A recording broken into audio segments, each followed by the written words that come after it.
सच्चाई और ईमानदारी की राह कठिन है, परंतु उस पर जो भी चलता है उसे उसका फल आज नहीं तो कल जरूर मिलता है।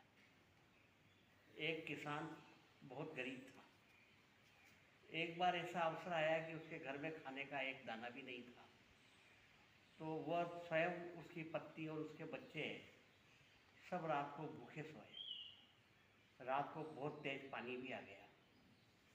रात को 11 बजे उसके घर का दरवाज़ा किसी नौजवान ने खटखटाया।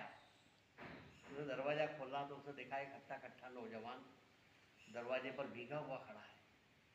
तो उस नौजवान ने उससे कहा कि बाहर पानी बहुत तेज बरस रहा है, क्या एक रात के लिए आपके घर में मुझे आश्रय मिल सकता है? तब किसान ने कहा कि आ जाओ अंदर। उस नौजवान को उसने अंदर बुला लिया। कुछ देर बाद उस नौजवान ने कहा कि मुझे बहुत जोरों की भूख लगी है, क्या कुछ आपके यहाँ खाने को मुझे मिल सकता है? तब किसान पशुपेश में पड़ गया कि मैं स्वयं भूखा हूँ, मेरी पत्नी भूखी है, बच्चे भूखे हैं, घर में खाने के लिए अन्न का एक भी दाना नहीं है, और ये आगंतुक अतिथि है।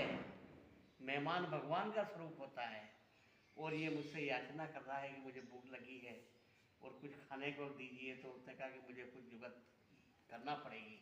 उसने कहा रुकिए, मैं भी आता हूँ। वो गया, बाहर तेज पानी आ रहा था, भयंकर बरसात हो रही थी। तो वो मोहल्ले में गया, वहाँ देखा एक किराने की दुकान जो थी उसका उसने ताला तोड़ा और उसके अंदर घुसा। वहाँ एक चावल की बोरी पड़ी हुई थी, उसने बोरी खोली, उसमें से मात्र 2 मुट्ठी चावल लिए और वो लेकर के घर आया। वो चावल उससे बनाए और अतिथि को खिलाए। उसने उसमें से न तो एक चावल का दाना खुद खाया, न अपनी पत्नी को खिलाया, न अपने बच्चों को खिलाया, सिर्फ मेहमान को बना करके भोजन करवाया।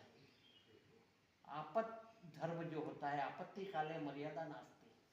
यदि आपके ऊपर कोई आफत पड़ रही हो तो मर्यादा के भी अगर आप त्याग कर दो तो कोई दोष नहीं होता है, क्योंकि किसी बड़े पाप से बचने के लिए छोटा पाप किया जाए तो वो गुनाह नहीं है।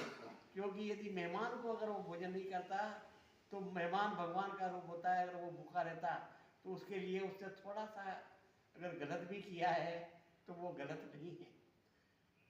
अगले दिन सुबह में जब किराने की दुकान उसने दुकानदार ने खोली तो देखा ताला टूटा हुआ था, चावल का बोरा खुला हुआ था, उसमें से कुछ चावल निकले हुए थे।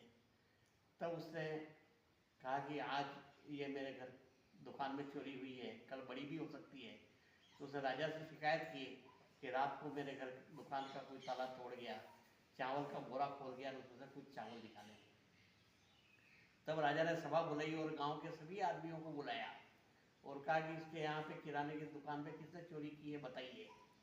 तब उस किसान ने हाथ जोड़ के कहा कि ये गुनाह मैंने किया है, गलती मेरे से हुई।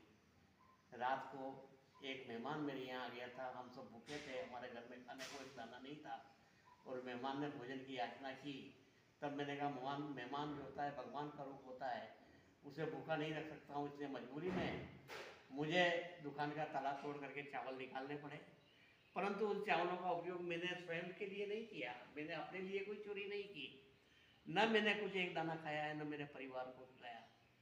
तब राजा ने अपने खजांची को बुलाया कि इस किसान को 1000 सोने की मोहरें दी जाए।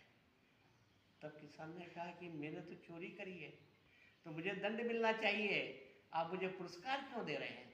तो उसने कहा ये आपकी चोरी का दंड नहीं, आपकी सच्चाई और ईमानदारी का पुरस्कार है कि आपने सच बोला, ईमानदारी रखी, खुद के लिए चोरी नहीं की और मेहमान के लिए चोरी की। और वो मेहमान कोई नहीं, मैं खुद था। मैं भेष बदल करके प्रजा का हाल देख के निकलता हूँ और मैंने तुम्हारी सच्चाई और ईमानदारी को देखी, इससे मैं बहुत खुश हूँ। तो इस प्रकार से यदि कोई सत्य और ईमान की राह पे चले तो शुरू में उससे जरूर परेशानी हो सकती है, पर उसका परिणाम और फल बहुत अच्छा मिलता है।